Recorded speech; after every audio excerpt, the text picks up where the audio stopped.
नाज़रीन को तशरीफ फरमा महाराष्ट्र के मजलिस-ए-इत्तेहाद-उल-मुस्लिमीन के सदर वो साबिक़ रुकन पार्लिमान मोहतरम जनाब इम्तियाज जलील साहब, मोहतरम जनाब फारूक शाब्दी साहब सदर मुंबई मजलिस-ए-इत्तेहाद-उल-मुस्लिमीन, साबिक़ रुकन असम्बली वो तर्जुमान कौमी तर्जुमान मजलिस-ए-इत्तेहाद-उल-मुस्लिमीन जनाब वारिस पठान साहब, जनाब समीर साजिद साहब, जनाब अतीक अहमद साहब, मोहतरम जनाब सैयद मोइन साहब, डॉक्टर परवेज अशरफी साहब, जनाब सरफराज जागीरदार साहब, यूथ लीडर जनाब अंजर खां साहब, सनाउल्लाह खां साहब, और मैं अपनी जानिब से मेरे भाई जनाब समद खां साहब का, शहबाज हाजी साहब का, आले शेख साहब का और समीर शेख साहब का जो आज मजलिस-ए-इत्तेहाद-उल-मुस्लिमीन में शामिल हो रहे हैं, उनका दिल की गहराइयों से उनका खैर मुक़द्दम करता हूँ और मैं अल्लाह से दुआ करता हूँ कि इनके मजलिस-ए-इत्तेहाद-उल-मुस्लिमीन से शमूलियत न सिर्फ मजलिस को मजबूती अता करेगी अहमदनगर में, बल्कि इंशाअल्लाह ताला पूरे अहमदनगर में एक इत्तेहाद की फिजा और मजबूत होगी। अज़ीज़ान मिल्लत इस्लामिया, हमारे दाइश पर बैठे हुए हमारे दलित लीडर्स भी हैं, मजलिस के जिम्मेदार हैं, सवाकर पर्दे साहब और तमाम उनका भी शुक्रिया अदा करता हूँ, आपका शुक्रिया अदा करता हूँ कि आप यहाँ पर आए, और मैं एडमिनिस्ट्रेशन का भी शुक्रिया अदा करता हूँ कि उन्होंने मुझे यहाँ पर आने की इजाज़त दी। और अल्लाह का बड़ा करम है कि मैं एक लंबे अरसे से आपके दरमियान में आना चाहता था।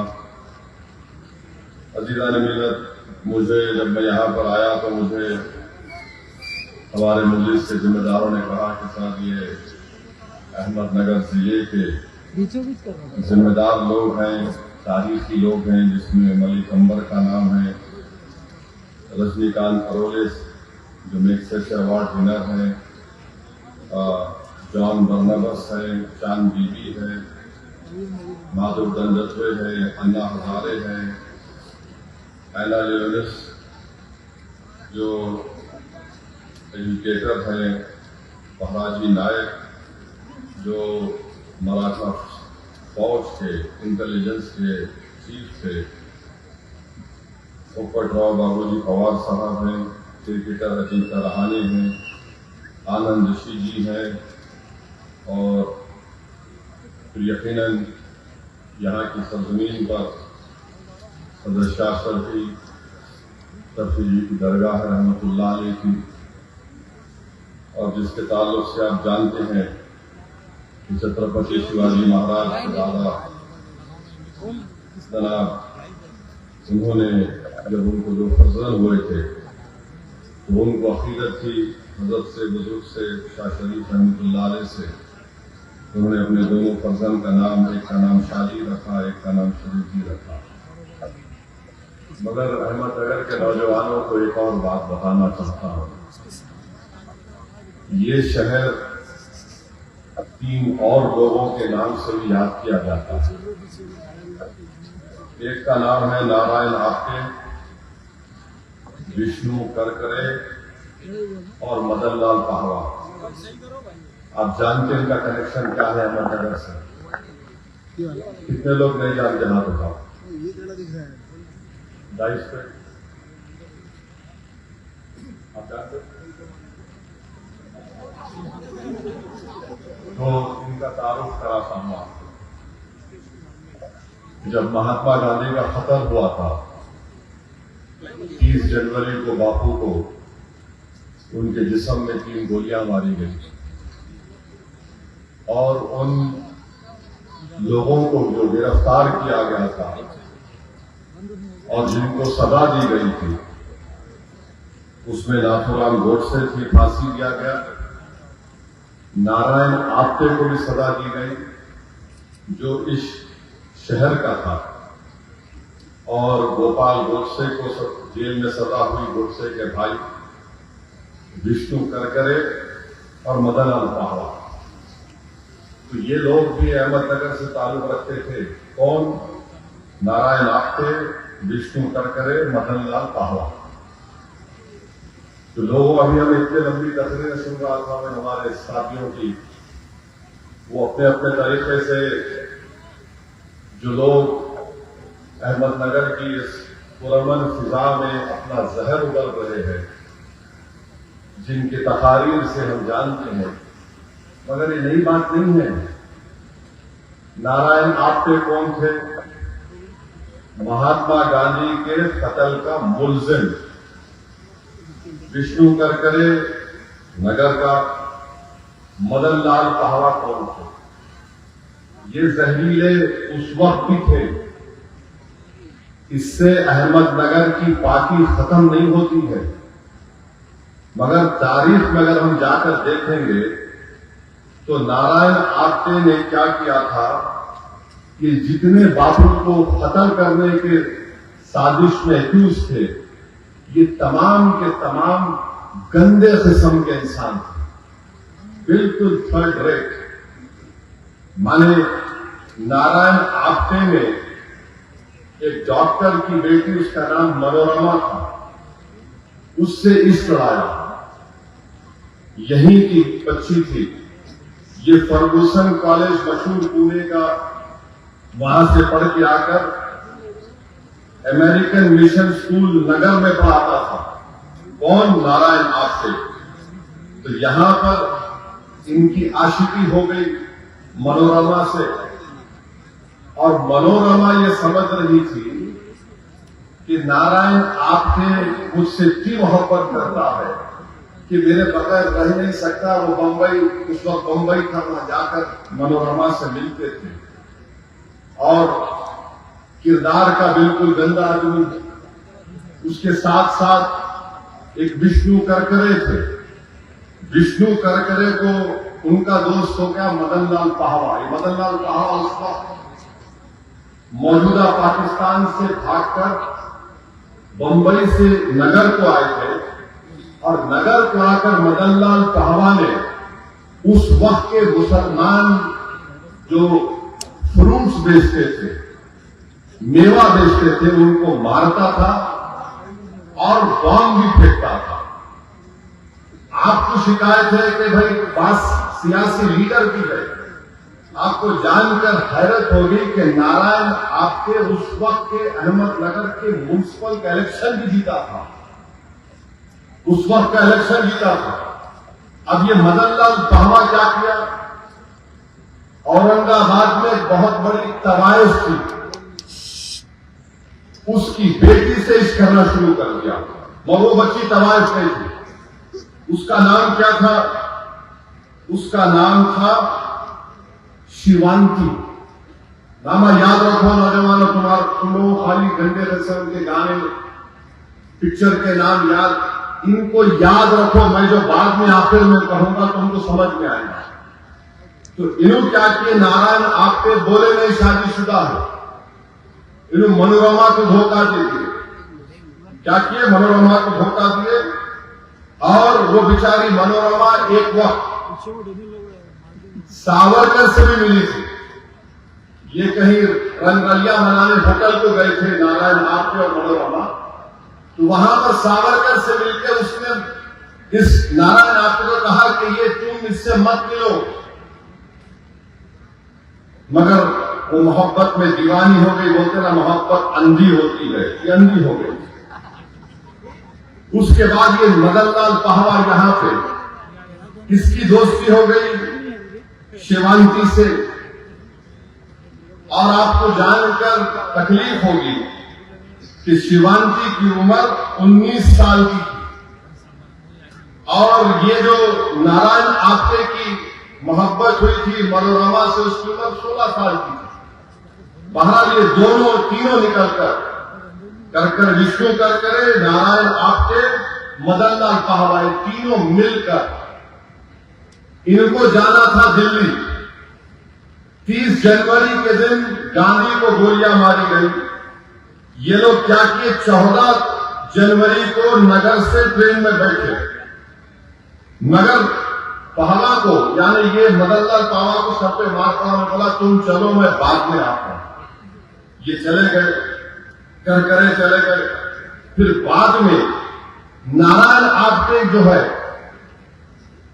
दिल्ली पहुंच गया और नारायण आप्टे ने कहा अपनी महबूबा से, मनोरमा से, देखो मैं जा रहा हूं। मनोरमा के वालिद पुलिस के दवाखाने में डॉक्टर थे और अगर तुमको मुझसे लव लेटर लिखना है तो मैं जैन साहब का एड्रेस दिए, तुम यहां लिख देना। तो चले गए, दिल्ली चले गए।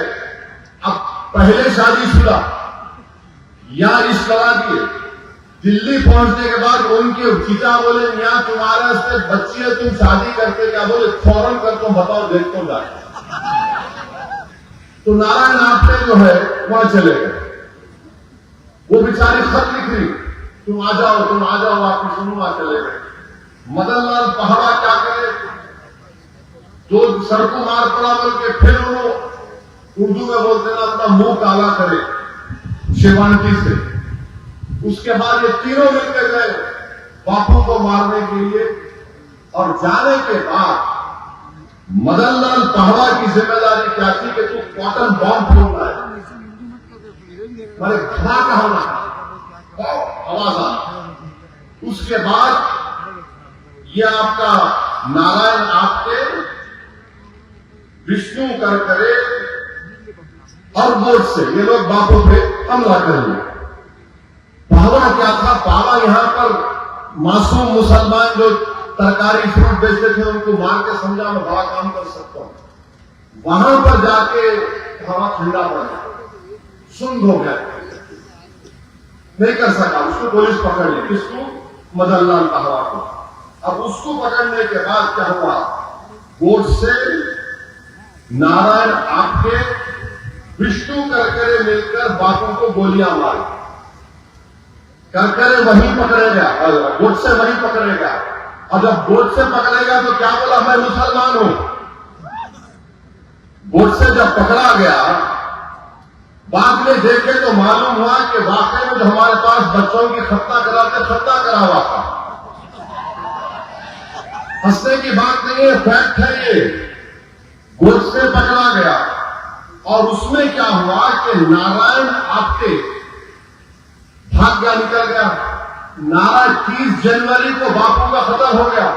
नारायण आप्टे वापस आकर शायद अहमदनगर में या बंबई में मनोरमा से रंग रंगिया लगा रहा था, मनोरमा से रंग ले रहा था।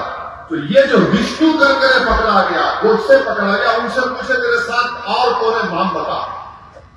तो उसने बोल दिया कि भाई वो, इसका नाम नारायण आप्टे है और वो एक मनोरमा लड़की से मोहब्बत करता। तो पुलिस क्या करी, अच्छी पुलिस थी उस जमाने की, बहुत अच्छी थी, उनका कोई कंपैरिजन नहीं है, वैसी पुलिस नहीं थी। आज तो खैर माशाअल्लाह वो बात नहीं। तो वो लोग क्या किए, उसको बुलाए, मनोरमा के वालिद को, मनोरमा को बुला के बोले, बोलो नारायण आप्टे का है। परेशान, बापू को कत्ल करके आके मेरे से रंग लिया मारा। बोले देखो ये यहां पर इस हॉस्टल में उसका फोन आता है, वहां पर आप तो पुलिस उस वक्त बैठी, सुन लिए, पकड़ लिया आपको। आपके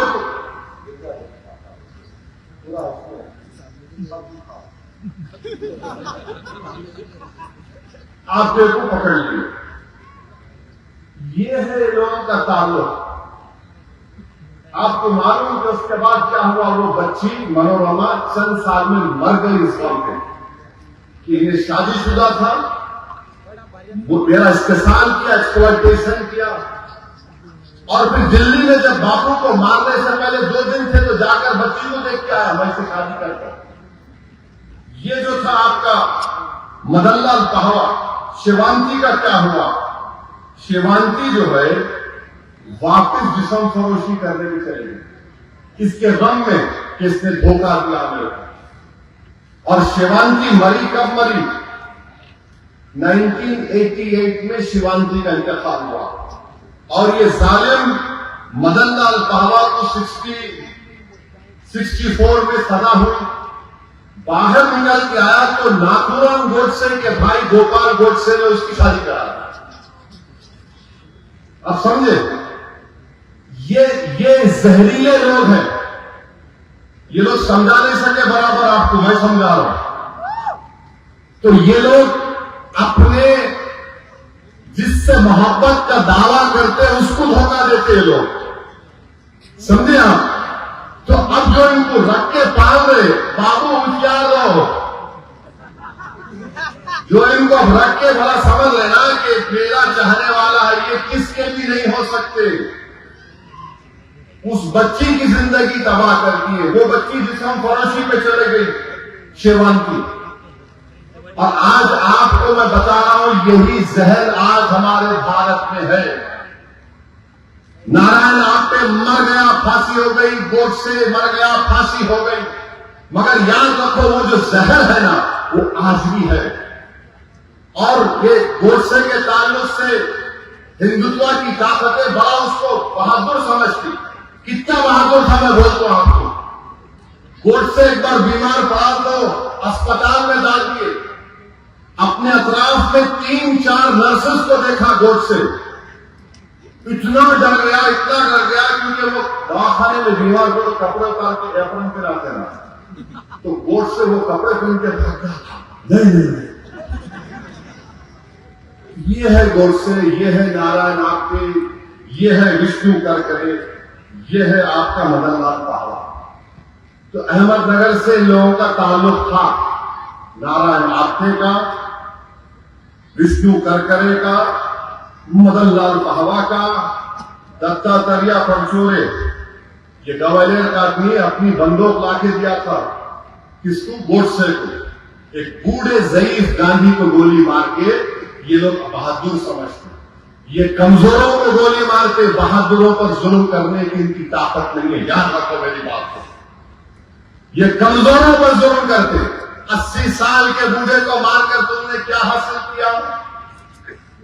तुमने बहुत बड़ा काम किया क्या? तुमने ऐसे बड़े आदमी को। अच्छा हाँ, और एक चीज, अहमदनगर इसलिए भी मशहूर है कि यहां की जेल में नेहरू थे। नेहरू ने जेल में बैठकर डिस्कवरी ऑफ इंडिया को लिखा था। ये अहमदनगर की तारीख है, अच्छा भी है और ऐसे जहरीले भी थे। तो मैं आपको बताना चाह रहा हूं कि ये पस मंजर दिखाना जरूरी था, ताकि आपको मालूम हुआ, नौजवानों को मालूम हो जाए। बीजेपी को याद है मगर बीजेपी भूल जाती, आरएसएस को पूरा याद है मगर वो भगवत दूसरी तरह बात करते। तो मैं नौजवानों से अपील कर रहा हूं कि अहमदनगर की इस तारीख को याद करो आप, और डरने घबराने की जरूरत नहीं है। दूसरी बात, हमारा ईमान यह है कि हम रसूलुल्लाह सल्लल्लाहु अलैहि वसल्लम को दुनिया की तमाम चीजों से बढ़कर चाहते हैं। हमारा ईमान उस वक्त तक मुकम्मल नहीं जब तक कि असदुद्दीन ओवैसी अपने माँ बाप से ज्यादा, अपनी बीवी से ज्यादा, अपने औलाद, अपने नवासा नवासी, अपने भाई बहनों से ज्यादा रहमतुल्लाह अलैहि सल्लल्लाहु अलैहि वसल्लम से मोहब्बत करना है। No compromise on that. आप हमारा पोस्टर निकाल लो, आप जो करते करो, मगर मेरा दुनिया में वजूद अगर है, मेरा शनाख्त है मुसलमान की, मोहम्मद सल्लल्लाहु अलैहि वसल्लम मेरा हर चीज वो है। अब नौजवानों, आपको शिकायत है कि जुल्म हो रहा है। याद रखो, जब हम मोहब्बत करते तो मोहब्बत की तारीख ये बता रही है नगर के नौजवानों। सिद्दीक अकबर 1500 साल पुरानी तारीख तुमको बता रहा हूं, काबे का शहर है, सिद्दीक अकबर है। रसूलुल्लाह सल्लल्लाहु अलैहि वसल्लम के साथ है। कुफारान कुरैश ने सिद्दीक अकबर ने कहा कि दीन को कबूल करो और ये रहमतुल्लाह अलैहि सल्लल्लाहु अलैहि वसल्लम है। तो कुफारान कुरैश ने सिद्दीक अकबर को इतना मारा कि बाद रिवायतों में आया कि एक शख्स जो उतबा बिन रबिया नाम था वो तो अपना जूता निकालता। तो जब सिद्दीक अकबर बेहोश हो गए, अबू बकर सिद्दीक रज़ी अल्लाह ताला अन्हु, तो लोग ये देख रहे थे कि उनके चेहरे को देखकर ये नहीं कह सकते थे कि उनकी नाक कहां है, नाक पीछे है या आंख पीछे या सामने। बेहोश हो गए। जब सिद्दीक अकबर को होश आया तो पहला जुमला उनकी जबान से क्या निकला अपनी मां से, बताओ मोहम्मद सल्लल्लाहु अलैहि वसल्लम कैसे हैं, बताओ मोहम्मद सल्लल्लाहु अलैहि वसल्लम कैसे हैं। सिद्दीक अकबर की मोहब्बत गार में है, हिजरत कर रहे हैं। गार में सिद्दीक अकबर चले गए, बोले रसूलुल्लाह ठहरिए। अंदर गए, गार को साफ किया, सब सुराखों में पत्थर लगाए। बोले आकाए दो आलम आप अंदर आइए। एक सुराख दिखा, अपना पैर रख दिया, सांप था, सांप दस्त किया। सिद्दीक अकबर की आंख में आंसू आए, आंसू गिरना शुरू हो गए। रसूलुल्लाह सल्लल्लाहु अलैहि वसल्लम ने पूछा सिद्दीक अकबर से, अबू बकर क्या बात है? कहा रसूलुल्लाह सांप ने मुझे डस लिया। सिद्दीक अकबर नहीं चाहते थे कि आकाए दो आलम सल्लल्लाहु अलैहि वसल्लम को कुछ तकलीफ हो। रसूलुल्लाह सल्लल्लाहु अलैहि वसल्लम ने लाभ रहन लाया और सिद्दीक अकबर को शिफा। अब नौजवानों के मन से एक सवाल, 7वां आदमी कौन था जो इस्लाम कबूल किया? बताओ। इस पूरे मजमे पूछो, मैं यहीं पर 5,000 रुपए देके जाऊं। 7वां आदमी कौन था जिसने इस्लाम को कबूल किया? किसको मालूम? बगैर फोन में हजरत गूगल को देखे बोलना, नहीं करेंगे। उनका नाम हजरत बिलाल था। हजरत बिलाल अबिसिनिया के थे। आज हमारे पास क्या है, बच्चे की शादी करने जाते, बच्ची गोरी है, कितना रंग साफ है उसका, बच्ची गोरी होना। हजरत बिलाल स्लेव थे, गुलाम थे। इतना जुल्म होता था उनके ऊपर कि उनके पीठ पर गरम रेत पर लिटाकर गरम गरम पत्थर हजरत बिलाल के सीने पर रख दिए जाते और बोलते बिलाल छोड़ दे इस्लाम को। तो पुकारते थे बिलाल क्या, आहा आहा आहा, यानी अल्लाह एक है। रसूलुल्लाह सल्लल्लाहु अलैहि वसल्लम सामने से गए और कहा बिलाल सबर करो। आकाए दो आलम ने सिद्दीक अकबर से कहा जाओ बिलाल को लेकर आओ। जब बिलाल को खरीद के लाए तो हजरत बिलाल को एजाज क्या हुआ? इस दीन में सबसे पहली अज़ान किसने दी? हजरत बिलाल ने दी। मक्का फतह हुआ, आकाए दो आलम ने कहा सब सहाबा है, किसको एजाज हासिल होगा कि अज़ान देंगे? आका ने फरमाया सल्लल्लाहु अलैहि वसल्लम बिलाल चढ़ो काबतुल्लाह के ऊपर। हजरत बिलाल काबे के ऊपर चढ़ गए। बोले किधर रुख करके दो? बोले बिलाल मेरी तरफ रुख करो। हजरत बिलाल ने अज़ान दी, अल्लाहु अकबर अल्लाह। और जब रसूलुल्लाह सल्लल्लाहु अलैहि वसल्लम पर्दा फरमाए, हजरत बिलाल मदीने में नहीं रह सके, चले गए कहां? सीरिया को चले गए। ख्वाब में रसूलुल्लाह सल्लल्लाहु अलैहि वसल्लम आए, बोले बिलाल तुम क्या हमको भूल गए? हजरत बिलाल को ख्वाब में आ जाएगा, बिलाल क्या तुम हमको भूल गए? हजरत बिलाल वापस आए मदीने को। फिर इमाम हसन हुसैन आकर उनसे कहा बिलाल नाना जान की अज़ान दो। हजरत बिलाल ने कहा नहीं दे सकता मैं, नहीं दे सकता मैं। बोले नहीं है, हुक्म है हमारा। उन्होंने कहा कि आप आले रसूल हैं। अज़ान दी हजरत बिलाल ने। मदीने शरीफ में कोहराम बन गया कि लोग समझे कि रसूलुल्लाह सल्लल्लाहु अलैहि वसल्लम वापस आ गए। मगर हजरत बिलाल अशहदु अन्ना मुहम्मद रसूलुल्लाह पे पहुंचे, बेहोश हो गए। ये मोहब्बत है हजरत बिलाल की रसूलुल्लाह सल्लल्लाहु अलैहि वसल्लम से। जब हजरत बिलाल की जिंदगी का आखिरी वक्त तो उनकी बीवी ने कहा वाह हसना कि क्या गम का वक्त है। तो हजरत बिलाल ने कहा वाह तराबा, क्या खुशी का वक्त है। बीवी बोल रहे हैं गम का वक्त है, बिलाल कह रहे हैं वाह तराबा। बोले क्यों कह रहे? बोले रसूलुल्लाह सल्लल्लाहु अलैहि वसल्लम से मुलाकात का वक्त है। तो कभी भी मौत से डरना नहीं। रसूलुल्लाह सल्लल्लाहु अलैहि वसल्लम से मुलाकात का वक्त है नौजवानों। क्या तुम जानते खुबैब बिन अदी कौन थे? सहाबी रसूल है। पकड़ लिया उनको कुफारान कुरैश स्लेब पर माने क्रॉस पर लटका दिए। कोई चाकू मारता, कोई छुरी मारता, और किसी कहने वाले ने कहा कि ऐ खुबैब क्या अच्छा होता है कि तुम्हारी जगह पर रसूलुल्लाह सल्लल्लाहु अलैहि वसल्लम और तुम घर में आराम से बैठो।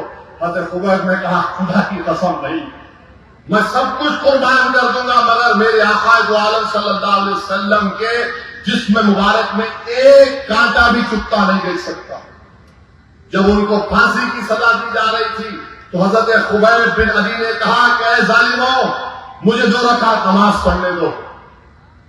ये 2 रकात नमाज मौत से पहले ही हजरत खुबैब बिन अदी की है। नौजवानों 2 रकात नमाज पढ़े और नमाज पढ़ के दुआ करे, अल्लाह मैं तेरे से शिकायत कर रहा हूं, मैं तुझसे शिकायत कर रहा हूं मौला, मेरा ईमान खत्म नहीं होना, मैं दीन पर मरना, या अल्लाह मुझे दीन पर मरने दे।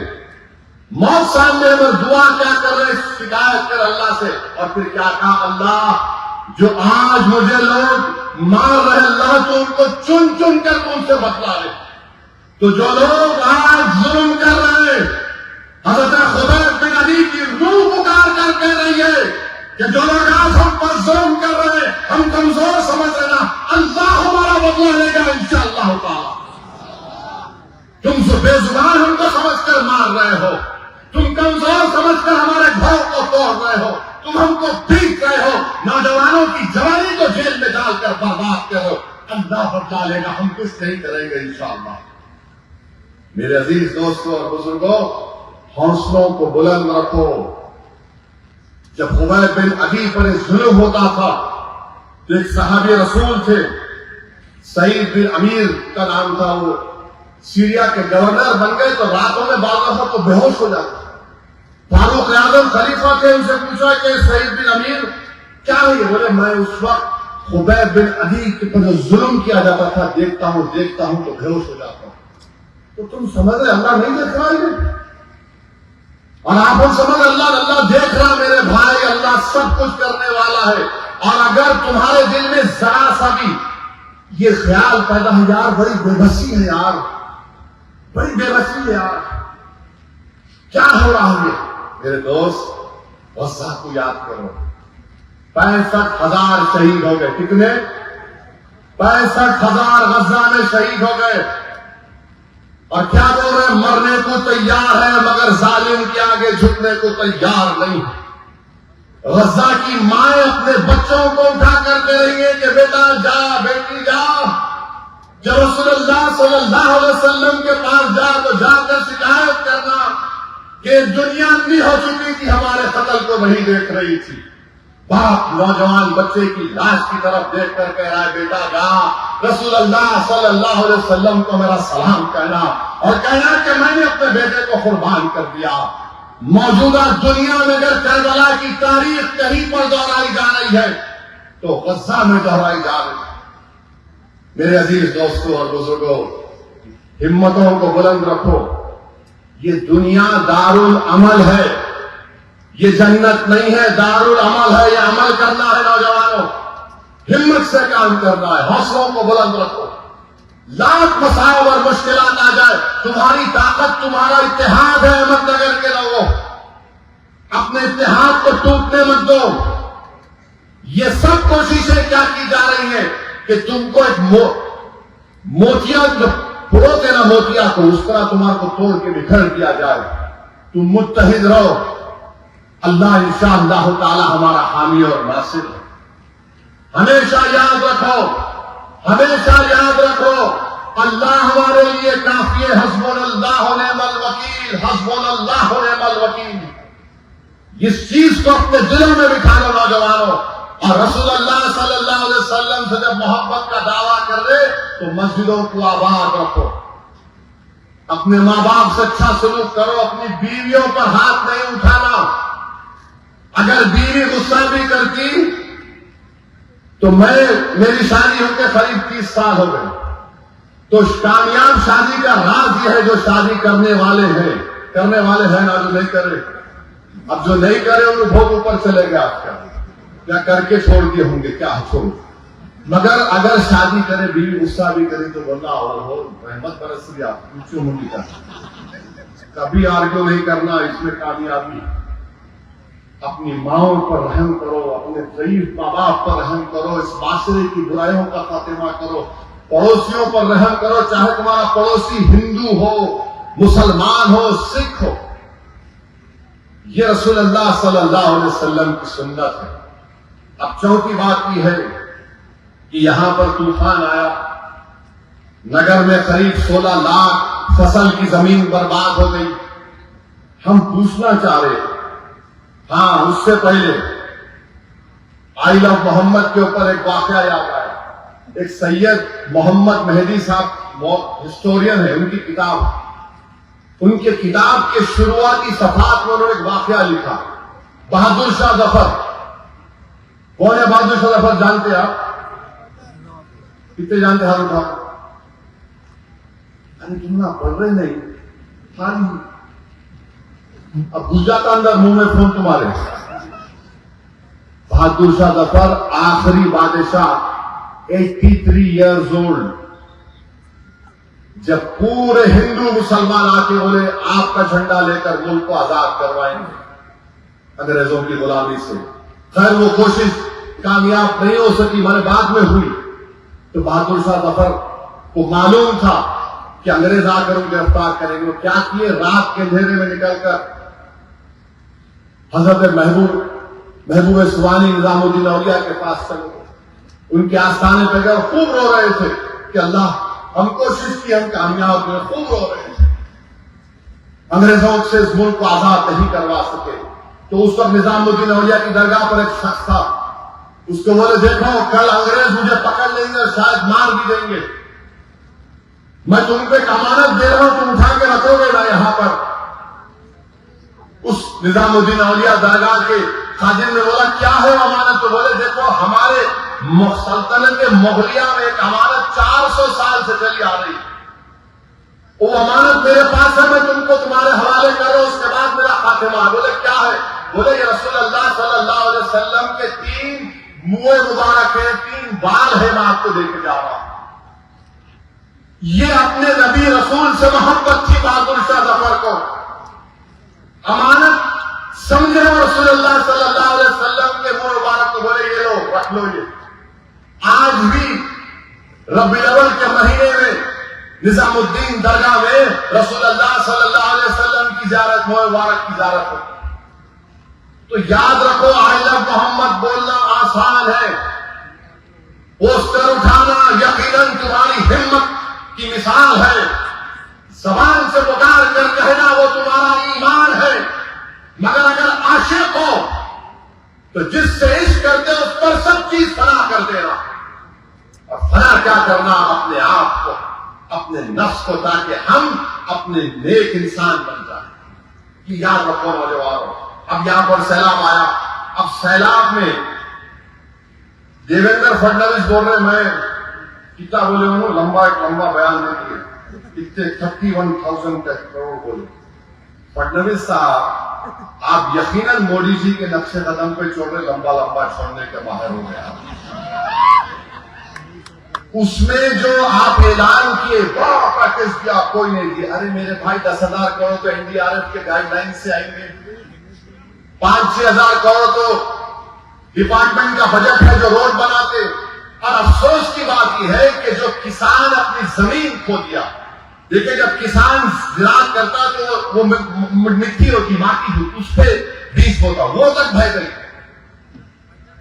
जो किसान अपना इंश्योरेंस करवाया उससे पैसे आना है, प्रीमियम भरता, डीएफ बोल रहे देवेंद्र फडणवीस मैं कर रहा हूं। अरे आप क्या कर, आपसे मुतालबा करते कि पूरे महाराष्ट्र के किसानों का 30 लाख एकड़ बर्बाद हो गई, उनका लोन माफ करो। आप जाओ बैठो, प्रधानमंत्री आपका पंच प्रधान के पास बैठकर कहो कि 30 लाख एकड़ जमीन बर्बाद हो गई किसानों की, लोन माफ करो, लोन वेवर करो।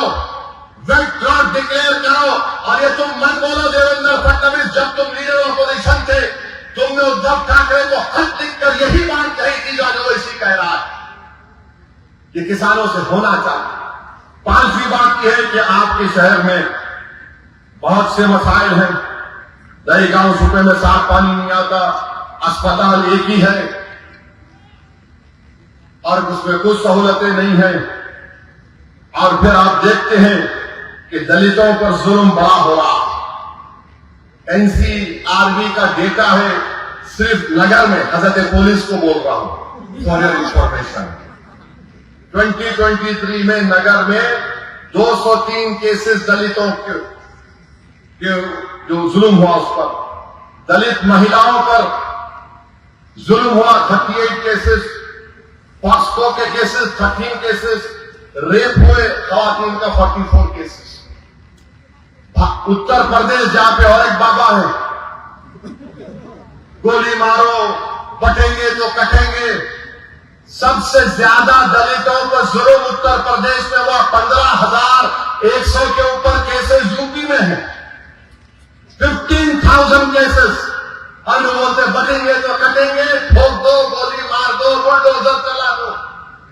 और इसका नतीजा क्या निकला कि भारत के सुप्रीम कोर्ट के चीफ जस्टिस, दूसरा दलित जज, उसके कोर्ट में एक 72 ईयर ओल्ड बुड्ढा आकर जूता निकालकर हमारे सुप्रीम कोर्ट के जज के इजलास में जूता फेंकता है और कहता है कि सनातन धर्म का अपमान हिंदुस्तान में नहीं सहा जाएगा।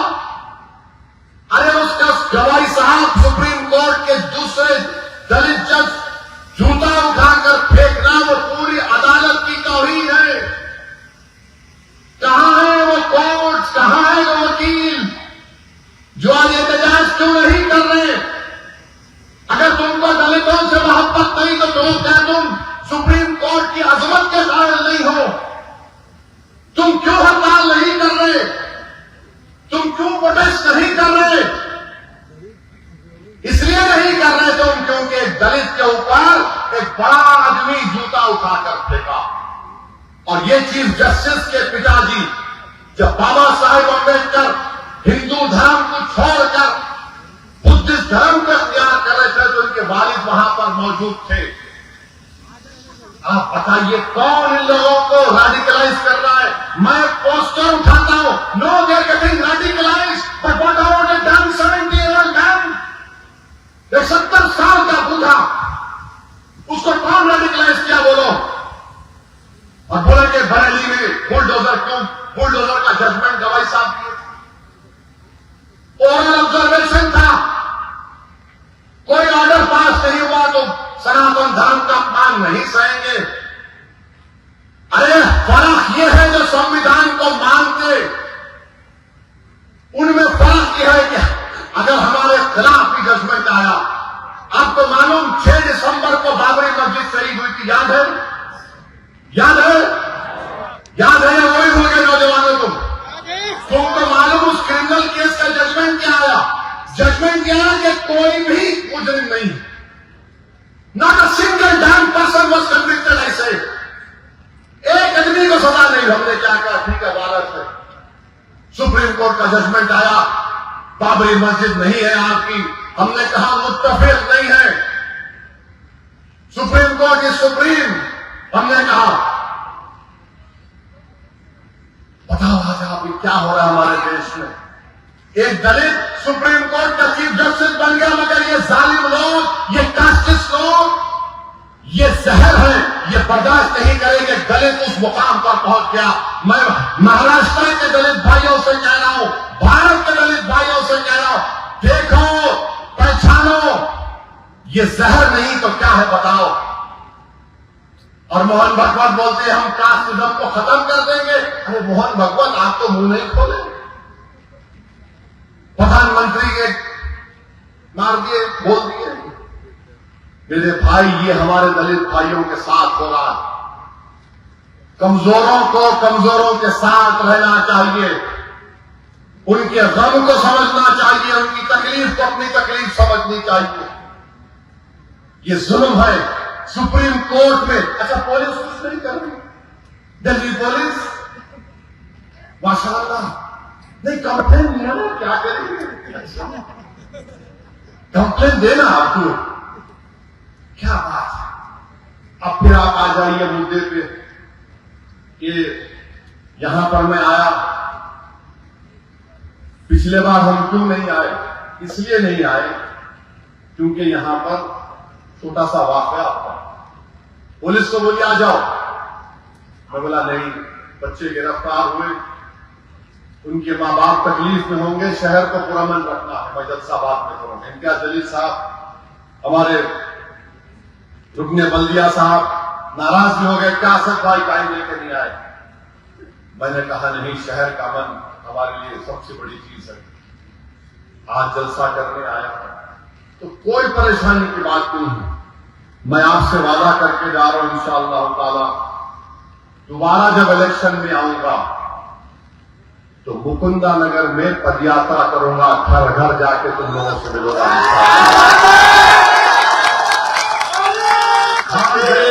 में जाऊंगा, तुम्हारा घर मेरा घर है, मेरा भी तुम पे उतना हक है, मैं आपके पास दोबारा आऊंगा। और ये लोग ये सब बड़ी बड़ी बातें करते, भाई फिक्र मत करो, मैं सुन सुन के कान पक गए मेरे। दूल्हा जब आता देखो शादी खाने को, तो आप लोग धिंगाना पकड़ते हैं, धिंगाना मालूम क्या था? धिंगाना पैसे दो बोलते हो, तो दूल्हा आया तो होता धिंगाना, धिंगाना तो दूल्हा आ गया, चलते रहता है। फिक्र मत करो, नजर अपनी आगे रखो, ये छोटे छोटे चीजों पर अपने को नजर डालना नहीं।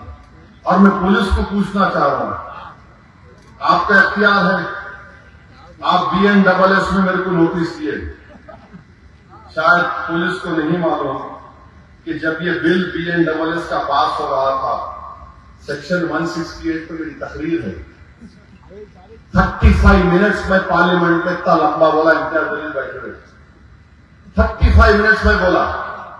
और उस वक्त में बोला था कि रूल एक्ट है, अगर गांधी जिंदा होते, भगत सिंह जिंदा होते तो इस कानून के खिलाफ खड़े हो जाते नए BNSS पर। आप मेरे को नोटिस दिए, क्या है ये? आपको लगता है कि मेरे को भारत से मोहब्बत नहीं है, सिर्फ आपके जो पॉलिटिकल मास्टर्स है बोल दिया आप सुन लेंगे। जो ऑपरेशन सिंदूर के बाद भारत का ग्रुप गया था, वो मैं भी गया था, बहरीन में गए थे। बहरीन में थिंक टैंक के, आप बोल रहा हूं सुनो, थिंक टैंक बड़ा थिंक टैंक है, वहां पर बैठे हुए अरब ने कहा कि भारत ने फलस्तीन पर अपना पॉलिसी बदल दी, ये कैसे हुआ? हमारे ग्रुप लीडर मेरी तरफ देख के मेरा ठहरो बोलता हूं मैंने उनसे पूछा कि हम भारत में बैठ के आपसे पूछना चाह रहे, आप तो पड़ोस में हैं, हम तो दूर हैं, आप क्या कर रहे हैं? आप तो बिल्कुल 40 मिनट्स का भी फ्लाइट नहीं है आपको, लोग भूखे मर रहे, आप क्या कर रहे? फिर उसने चिढ़ के बोला वो मेरे को थिंक टैंक का professor, what is it that you have done? मैंने हम तो पहले, आज भी हम फलस्तीनियों का एड का बजट हमारे पास है। खामोश हो गया, बेचारा परेशान हो गया। अरे मैं वहां जाके बोला, भारत की मोहब्बत में, किसी वजीर आजम की मोहब्बत में कभी ना बोलूंगा इंशाअल्लाह। भारत की मोहब्बत में आप मेरे नोटिस दे रहे, बकवास लिख रहे इसमें, आप क्या बकवास है ये? अच्छा ये आखिर मेरे से की मोहब्बत क्यों? मैं 56 इयर्स का हो गया, दाढ़ी वाइट हो गई। Why do you only love me? I love Muhammad sallallahu alaihi wasallam, that is a fact. मेरे से अच्छा कोई शरद पवार की पार्टी का लेटर नहीं, अजीत पवार का पार्टी का लेटर नहीं, उद्धव ठाकरे का पार्टी का लीडर आया नहीं, शिंदे का पार्टी का लीडर आया नहीं, बीजेपी का आया नहीं, कांग्रेस का आया नहीं, RSS का आया नहीं, गौरक्षों का आया नहीं, मगर हम आते की नजर आता। ओहो मेरा भाई, तो मालूम हुआ, पुलिस को भी मालूम कि एक ही मर्द है, बाकी क्या है I don't know, you know I ये लेटर दिए मैं लाऊं, मैं क्या लिखा उसे पढ़ के सुना रहा हूं मैं आपको। इंग्लिश में बोला मैं, पांचवा समझते दाढ़ी टोपी इन्हें नहीं बोल सकता इंग्लिश में। अल्लाह के करम से मेरे माँ बाप ने रसूलुल्लाह सल्लल्लाहु अलैहि वसल्लम के सत्ते तुफैल में मेरे को पढ़ाया। अल्हम्दुलिल्लाह मैं जाके पढ़ा, बहुत मुसीबत उठा के पढ़ा। मैं अंग्रेजी में लिखा, I am of the opinion that this notice that is given to me as a 5-time member of parliament is a grave violation of Article 19, Article 25 of the Indian Constitution. This is a violation of fundamental rights. These notices are exclusively given to me only, not to other leaders, political parties like BJP, Shiv Sena, both NCP, both Congress. This shows the bias and discriminatory attitude of the government. I reject it. मैंने कहा reject it. आपके खामखा love letter दे रहे मेरे को। किसी नेता को दी जाती क्या बोलो आप? मैं दुश्मन था हमेशा नाथुराम गुडसे की आइडियोलॉजी का, दुश्मन रहूंगा नारायण आपके विकास पापा और वो क्या करेगा। मेरे अजीज दोस्तों और बुजुर्गों, हम भारत के प्रधानमंत्री को भी बोल रहे हैं, कितने 5 मिनट है अभी,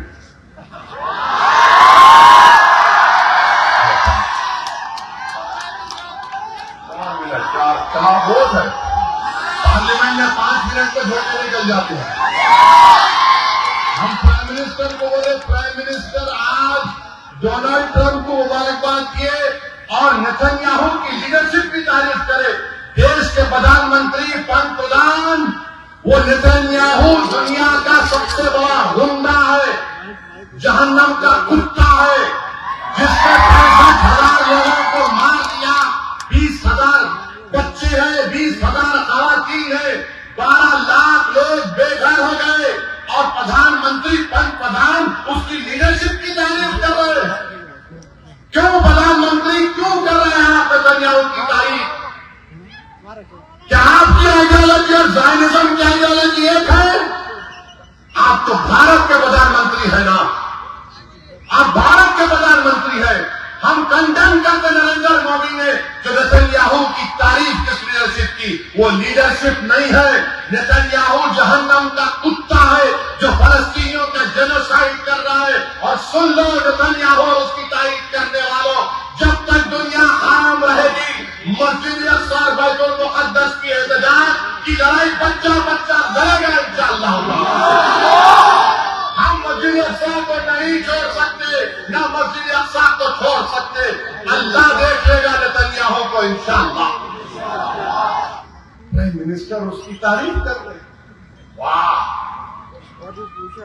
तो मालूम होता है कि कहीं ना कहीं ऊपर जाके कोई तार मिलता है, कोई तार मिलता है कि वजीर आजम ऐसे आदमी की जिसको इंटरनेशनल क्रिमिनल कोर्ट, जिसको ICC उसके खिलाफ वारंट इशू किया। अब मेरी तकरीर के बाद के हिंदुत्व के लोग बोलेंगे ओवैसी क्या बोल रहा? अरे सुन, कुलभूषण मालूम कौन था? कुलभूषण जो पाकिस्तान की जेल में, वो जालिम पाकिस्तान, उसकी फौज जालिम, वो कुलभूषण को सजाए मौत देना चाह रहे थे। तो भारत गया इंटरनेशनल क्रिमिनल कोर्ट को, जाकर उसकी सजा को रुकाया। तो ओवैसी जो बात कह रहा है दलील के साथ कह रहा है। तो मेरे अजीज दोस्तों और बुजुर्गों, आप अपने हिम्मतों को बुलंद रखेंगे और जो बच्चे हमारे महरूस हैं उनको जवाब दे रहे हैं कि हम तुमको नहीं बोले।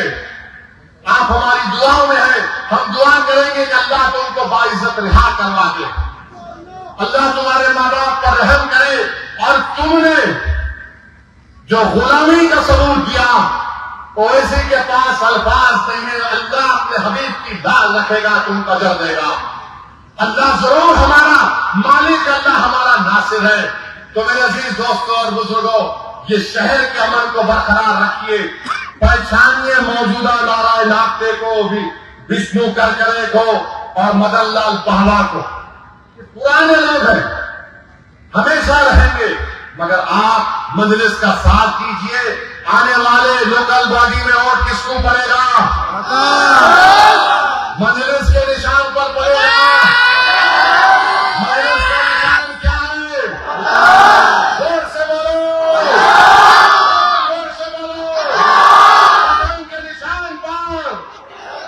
डरेंगे ना, तो डरेंगे तो नहीं।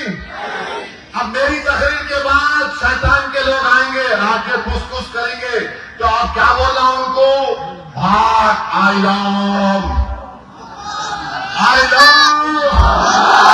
अल्हम्दुलिल्लाह, अल्लाह सलामत रखे। आप तमाम को बहुत बहुत शुक्रिया।